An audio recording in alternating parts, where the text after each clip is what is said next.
Bismillahirrahmanirrahim. Assalamualaikum warahmatullahi wabarakatuh. Alhamdulillahirrabbilalamin. Wabihi nasta'inu ala umuri dunya waddin. Wassalatu wassalamu ala asyrafil anbiya wal mursalin wa ala alihi wa sahbihi ajma'in. Amma ba'du. Pertama-tama kita panjatkan puja dan puji syukur kita kehadirat Allah Subhanahu wa taala yang telah memberikan kita kenikmatan yang sangat banyak, dan juga sholawat serta salam semoga tercurahkan kepada baginda alam Nabi Muhammad SAW. Jadi sebelum saya akan menyampaikan sebuah kisah atau sejarah yang berjudul pemerintahan pada masa Khulafaur Rasyidin, sebelumnya saya akan memperkenalkan diri. Nama saya Muhammad Faris Zaki Sulaiman, atau bisa dipanggil Faris. Baik, jadi seperti yang kita ketahui, Khulafaur Rasyidin itu ada 4, ya. Yang pertama itu Sayyidina Abu Bakar, yang kedua Sayyidina Umar, yang ketiga Sayyidina Utsman, dan yang keempat adalah Sayyidina Ali. Nah, yang seperti kita ketahui bahwa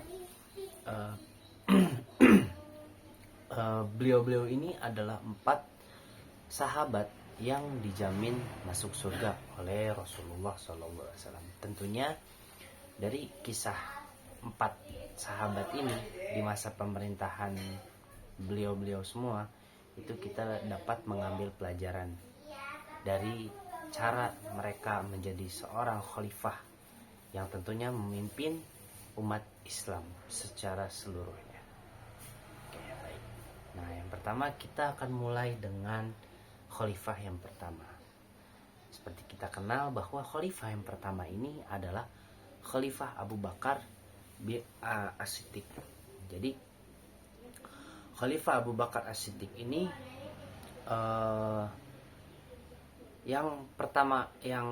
khalifah pertama yang menggantikan Rasulullah SAW. Jadi ketika Rasulullah wafat,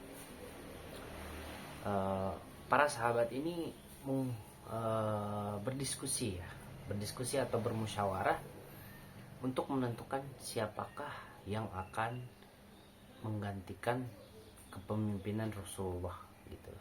Ya, karena memang harus ada yang jadi pemimpin gitu kan, yang untuk menentukan, mengatur urusan umat gitu. Nah, setelah bermusyawarah panjang lalu terjadilah suatu peristiwa Ibnu Saqifah, ya. Jadi singkatnya, akhirnya beliau pun menjadi khalifah yang secara resmi diakui oleh umat Islam. Nah, jadi setelah itu di zaman pemerintahan beliau ini, karena Islam ini masih baru, tentunya banyak penolakan, ya, banyak pertentangan dari masyarakat awam.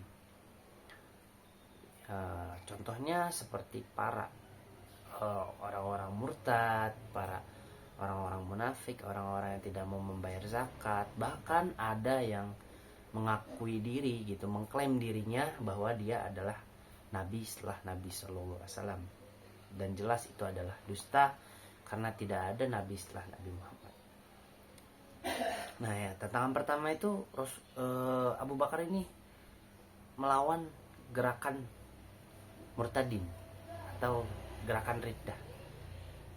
Jadi ada beberapa sejumlah suku di Arab ini, karena Rasulullah sudah wafat, mereka merasa bahwa ya sudah, tidak penting untuk masuk Islam gitu. Jadi mereka kembali ke agama mereka yang lalu, dan mereka pun kembali murtad gitu. Dan ini diperangi oleh Sayyidina Abu Bakar. Yang kedua itu beliau memerangi orang yang enggan zakat gitu, ya, para munafik ini. Ya, sama alasan mereka itu karena Rasulullah sudah tidak ada, jadi tidak ada kewajiban lagi untuk zakat. Nah, ini jelas salah kan, makanya diperangi. Yang ketiga ini beliau memerangi para nabi palsu gitu. Jadi sepeninggal Rasulullah itu banyak yang mengklaim bahwa saya adalah nabi gitu ya, karena mungkin orang yang mengklaim ini mereka ingin memiliki pengikut ya, mereka ingin dihormati di ini dan diakui bahwa mereka itu nabi gitu. Nah, lalu Sayyidina Abu Bakar pun memerangi mereka semua. Nah, itu biografi secara singkatnya. Yang kedua itu kita bahas selanjutnya Sayyidina Umar. Nah, di Sayyidina Umar ini Islam itu sudah makin kuat ya. Jadi bahkan mungkin bukan hanya Arab saja gitu, bukan hanya di daerah sekitar Arab, bahkan sampai ke daerah Afrika gitu. Islam ini sudah banyak lah ya, sudah melebar luas gitu, bukan hanya sekedar di sekitaran Arab Saudi saja gitu. Nah, jadi di zaman beliau ini beliau melakukan ekspansi wilayah gitu, sampai umat Islam ini bisa menaklukkan Persia gitu. Nah, dan sebagian besar wilayah Bizantium. Nah, beberapa pertempuran penting selama Umar ini termasuk pertempuran Yarmouk gitu dan pertempuran Qudsiyah.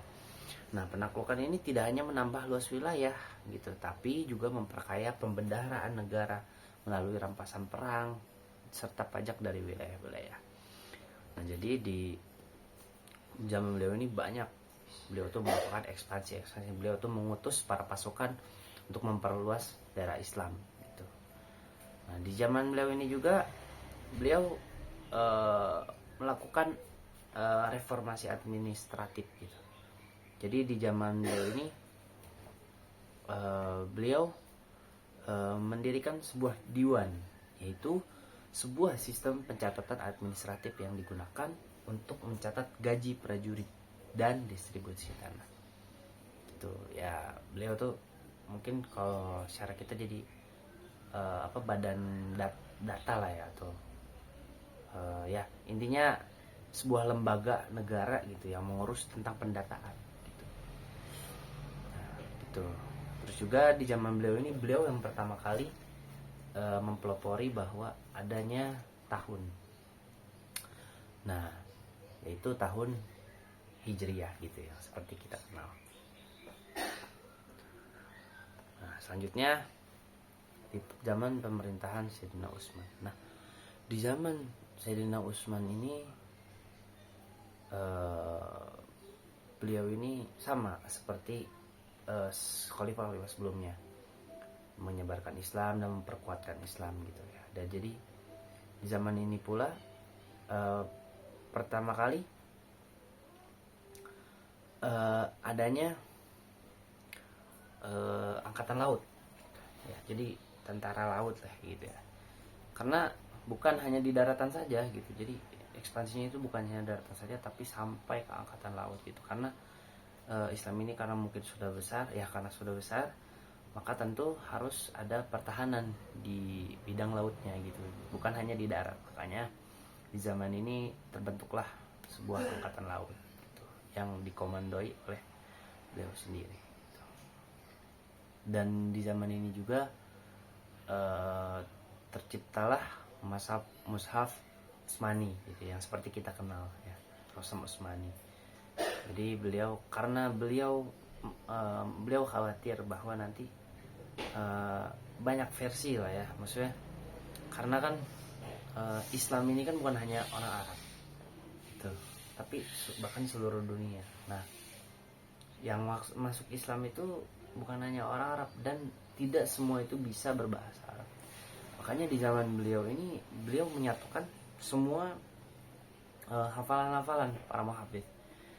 Lalu beliau catat ya, beliau menyuruh sahabatnya untuk mencatat Al-Quran gitu. Jadi dilakukanlah pencatatan. Nah, jadi disebutlah beliau tuh ada, jadi beliau mengumpulkan satu Al-Quran untuk disimpan di rumah beliau, dan satu lagi untuk kalau kata bahasa kita untuk dikopi lah ya, untuk diperluas lagi gitu, untuk disebarluaskan gitu. Jadi Al-Quran pada masa itu tuh berpatokan pada situ gitu. Nah, Selanjutnya di zaman Sayyidina Ali. Nah, di zaman Sayyidina Ali ini banyak lebih ke yang kita kenal ya. Jadi di zaman Sayyidina Ali ini banyak pertentangan gitu ya. Ya, di zaman-zaman sebelumnya, di khalifah sebelumnya juga banyak gitu. Tapi puncaknya itu di Sayyidina Ali ini. Gitu. Jadi setelah kematian Sayyidina Utsman ini, para sahabat ini kan bermusyawarah siapa yang bisa gitu menggantikan Sayyidina Utsman. Setelah berdiskusi, setelah bermusyawarah, akhirnya terpilihlah Sayyidina Utsman. Nah, tapi di zaman ini pula banyak terjadi fitnah. Ya, di zaman ini pula banyak darah para muslim ini terbunuh gitu, atau perang saudara lah ya gitu. Karena sesama umat muslim ini saling berperang gitu. Karena ini adalah sebuah ya fitnah yang besar gitu ya. Gitu. Nah, jadi di zaman ini pula terjadilah perang seperti perang Jamal, perang Siffin dan sebagainya gitu. Karena banyak yang menuduh Sayyidina Ali ini sebagai dalang dari pembunuhan Sayyidina Utsman ini. Nah, tapi Sayyidina Ali ini ketika sudah bergejolak dan akhirnya beliau berpikir bahwa sudahlah gitu, kita tidak bisa saling berperang sesama muslim gitu kan. Akhirnya beliau melakukan arbitrase gitu. Ketika melakukan itu, dan Amr bin As Muawiyah itu dia membaiat dirinya sendiri gitu, dia baiat oleh Amr bin As untuk menjadi khalifah. Nah, akhirnya terjadilah peperangan juga gitu. Jadi Khawarij ini, nah di sini asal mulanya adanya Khawarij gitu. Karena Khawarij ini tidak berpihak kepada Sayyidina Ali dan tidak juga berpihak kepada Sayyidina Muawiyah gitu. Mereka beranggapan bahwa semua itu berhak dibunuh gitu, kafir gitu. Nah, disitulah awal mulanya terjadilah aliran yang namanya Khawarij. Ya, mungkin cukup sekian yang bisa saya sampaikan. Kurang lebihnya mohon maaf. Hadanallahu wa iyyakum ajma'in. Wallahul muwaffiq ila aqwamit thoriq. Assalamualaikum warahmatullahi wabarakatuh.